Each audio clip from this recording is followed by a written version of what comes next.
زندگی ایک کھیل ہے، جیتو گے تو کامیاب ہو جاؤ گے اور ہار جاؤ گے تو سمجھدار ہو جاؤ گے، لیکن کامیاب ہونے سے پہلے سمجھدار بننا ضروری ہے، یعنی جیتنے سے پہلے ہارنا ضروری ہے۔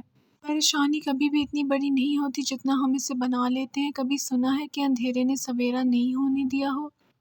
دو چیزیں اپنے اندر پیدا کر لو، چپ رہنا اور معاف کرنا، کیونکہ چپ رہنے سے بڑا کوئی جواب نہیں اور معاف کر دینے سے بڑا کوئی انتقام نہیں۔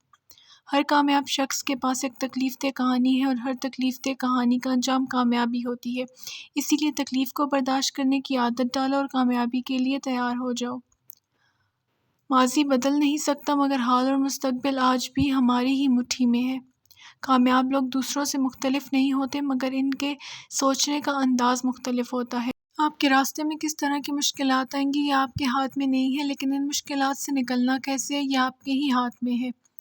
اگر دنیا میں صرف سکون ہوتا تو لوگ اللہ کو بھول جاتے۔ سکون تو صرف ان لوگوں کے پاس ہے جو اللہ کی رضا کو اپنی رضا سمجھتے ہیں۔ غلطیوں کا احساس ہی کامیابی کی کنجی ہے۔ کامیابی کا سفر آپ کی سوچوں سے شروع ہوتا ہے اور بعد میں آپ کی ساری دنیا بدل دیتا ہے۔